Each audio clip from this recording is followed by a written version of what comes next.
Selamat sore. Perkenalkan, nama saya Sarlifit. Pangkat AKBP, berdinas di Dit Samapta Polda Jabar. Bahkan saya Dede, sipil, ikut gabung ke grup Trail Polda Jabar. Saya Brigadir Rustani, kebetulan anak buah komandan yang biasa disebut Buluk. Oke, apa yang membuat Anda melakukan kegiatan motor trail tersebut waktu penyaluran donasi ke Cianjur? Jadi sebenarnya itu spontanitas. Makanya pada saat itu kita berangkat hari Sabtu, malam Minggu lah. Niatnya sih pergi hari Sabtu, kita mainnya hari Minggu pagi, sore. Setelah keluar dari penyaluran bantuan, pengen balik langsung. Tapi begitu dengan berjalannya waktu, teman-teman kita mulai ngeloading nih di Bandung. Tiba-tiba antusias dari masyarakat, dari tetangganya Om Buluk itu membludak. Bantuan banyak. Yang tadinya kita mau berangkat itu dengan motor, di loading langsung di situ, tahu-taunya kita tetap butuh mobil. Ya udahlah, kita berangkat dengan bawa mobil dan motor dan berlanjut karena sampai di sana rupanya masih banyak daerah yang tidak tersentuh. Berlanjutlah sampai seminggu. Oh, jadi 1 minggu ya. Nah, ada berapa personel yang ikut penyaluran waktu donasi itu? Pada awalnya kami 12 orang. Itu Jadi dari semua Polda 6 orang, dari rekannya Dede yaitu tim Gavatar itu 6 orang juga. Jadi 12 orang seluruhnya. Menggunakan motor apa aja, Om? Saya pakai CRF, yang lain pakai KLX 150, ada yang pakai KLX 250 dan Suzuki DR. Satu orang yang pakai Suzuki DR. Siap. Ini ada berapa daerah total yang dikunjungi? Kalau berapa banyaknya sih kita kurang hafal betul. Yang jelas niat kami itu tidak kemana-mana, pokoknya seluruhnya bisa merasakan. Jadi yang tidak terjangkau itulah sasaran utama kami. Alhamdulillah Polda Jabar udah sampai ke kampung kita, yang dimana kampung Pasir Malang ini kampung yang paling tertinggal dan terisolir di Desa Galuda. Desa Galuda tersendiri berada di bawah, sedangkan kita ada di kaki Gunung Gede. Posisinya sangat sulit dijangkau, aksesnya ya sangat sulit, harus menggunakan trail untuk bisa nyampe ke sini. Alhamdulillah dari Polda Jabar, terima kasih sudah menyumbangkan banyak sekali sembako dan kebutuhan masyarakat di sini untuk kita bisa distribusiin ke semua posko. Kebetulan ada 24 posko di sini. Total 731 jiwa, 413 kakak yang ada di Kampung Pasir Malang. Alhamdulillah sudah sampai, nanti kami bisa distribusiin semuanya ke semua posko. Jadi sangat Sangat mengapresiasi untuk bapak-bapak dan tim dari Polda Jabar. Jadi bentuk bantuan itu ada berupa popok, tenda, beras, bahan-bahan dapur lah, termasuk obat-obatan. Karena kan kita tahu sendiri namanya musibah. Mungkin dulunya mereka punya obat diare, tapi di reruntuhan rumah udah nggak mungkin lagi dia mengais rumahnya karena sulitnya hancurnya kondisi rumah. Makanya tetap kami bawa yang seperti itu. Alhamdulillah responnya hampir seluruhnya positif karena memang belum tersentuh sama sekali. Bahkan ada beberapa wilayah yang kami harus 2 kali mengunjunginya karena begitu kita nyampe, apa yang dibutuhkan kebetulan tidak ada di motor kami. Nah, kita jadwalkan untuk berikutnya. Tadi desa naon? Kadu Gede Wangun Jaya anu dipriorikan naon ana Ibu? Ayeuna nu dipriorikan pisan kanggo ku Ibu naon? Sapatu. Kanggo putra sepatu mah ieu sia. Siap. Tadi tos aya anu kunjungan tacan.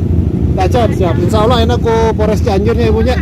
Siap. Siap. Bu Abi di data heulanya ibunya, di data heulanya. Siap. Turun Ibu. Karena sehari itu bisa 3 kali kami bolak-balik. Karena kita pokoknya selama masih kuat kita gas terus, bahkan sampai jam 10 malam, kadang sampai jam 11 malam. Kendala ya namanya medannya belum pernah keinjak, ya ada aja lah kendalanya. Jalurnya berat. Dibilang berat ya kita nikmati, memang kita kan hobinya ke situ. Kalau mau enak ya di jalan aspal. Tapi kan biasanya kalau off-road itu kan nggak bawa barang. Nah ini kan bawa barang banyak banget tuh. Itu satu tantangan. Begitu kita selesai menyalurkan bantuan, otomatis ringan. Itu malah kita lebih enak handling motor. Nah respon dari anggota yang terlibat sendiri gimana tuh? Alhamdulillah semuanya Enjoy. enjoy. Enjoy. Bahkan ada yang begitu pulang dimarahin sama bininya. Kenapa tuh? Suruh balik lagi, yang lain belum pulang soalnya. Jadi orang rumah ngedukung ya? Tuh ngedukung soalnya. Alhamdulillah. Nah ini selama melakukan penyaluran ini pasti kan ada hal-hal yang dialamin yang nggak terlupakan. Ada nggak yang bisa berbagi ini? Banyak sih sebenarnya. Nih kayak gimana? Yang banyak itu kayak gimana? Salah satunya yaitu teman udah jatuh masih diinjek lagi. Kayak gimana tuh? Bapak ini. Silahkan cerita. Awalnya saya mau nolongin, Heeh. soalnya abang itu sudah kejepit motor dan motornya mau jatuh tapi nyangkut ke jembatan. Nah. Nah, saya berusaha pegang orang itu, jatuhkan motornya.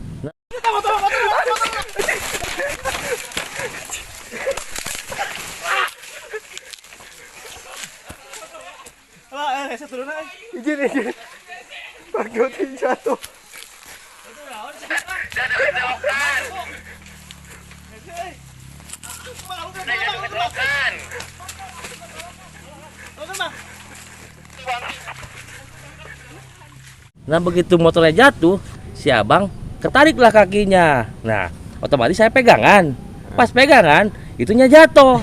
Patah. Patah. Si abang itu ketimpa badan saya. Nah begitu. Jatuh bareng lah.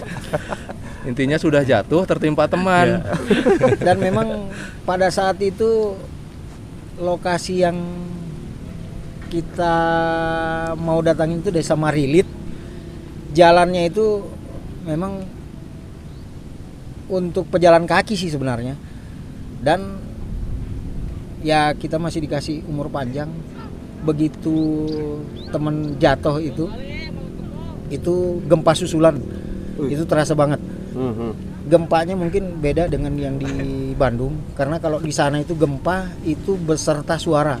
Oh, gemuruh. Seperti dentuman di bawah tanah. Nah, posisi kita itu kan begitu di V. Jadi V itu dikasih jembatan, nah disitulah jatuh. Begitu jatuh, ini mau dievakuasi itu gempa.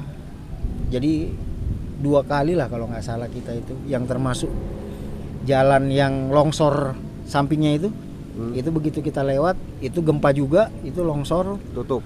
Untungnya posisi kendaraan itu semua rapat ke dinding, semua merapat ke sebelah kiri. Kalau enggak mungkin kita ngambil jalur tengah, ya nggak tahu, mungkin ada yang masuk ke jurang. Nah, bukan apa mungkin itu disebabkan gara-gara si Om Buluk jatuh jadi ada gempa susulan? Kayaknya tidak mungkin. Itu faktor alam. Saya kira gara-gara ya kan dengan badan yang begitu semok gitu, begitu jatuh kan jadi ada getaran-getaran apa gitu. Nah, kalau yang satu yang jatuh iya bisa jadi Badannya gede.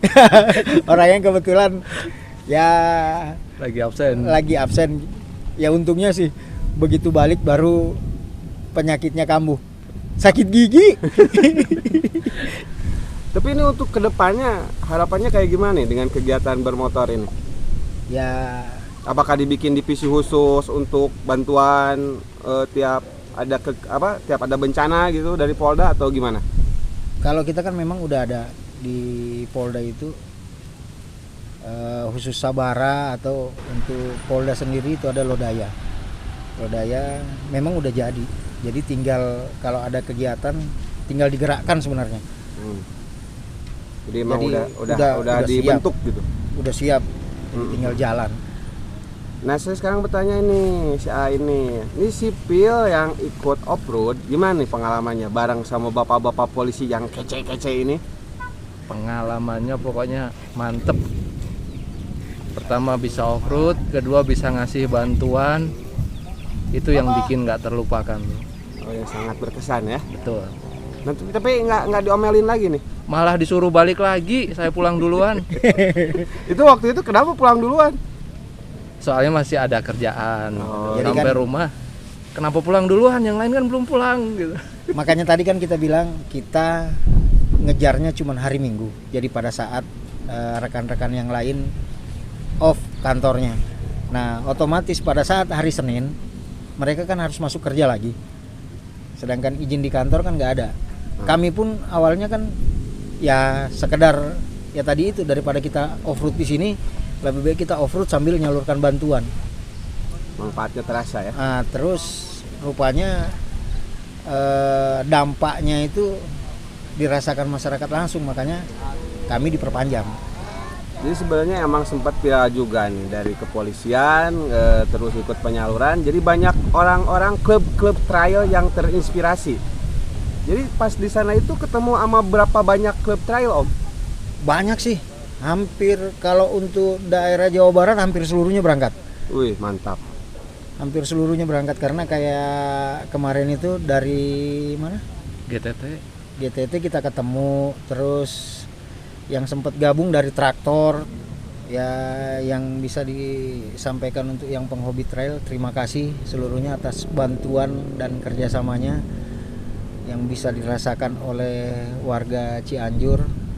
Kita dari pihak kepolisian khususnya saya sangat berterima kasih atas bantuan rekan-rekan yang untuk yang terdampak. Mohon bersabar, ini ujian, Tuhan tidak memberi ujian yang tidak mampu dihadapi oleh umatnya. Jadi Tuhan tahu bahwa warga Cianjur itu mampu untuk menghadapi itu, makanya Tuhan memilih itu. Cianjur bangkit. Cianjur bangkit. Anjir pulih. Oke, thank you.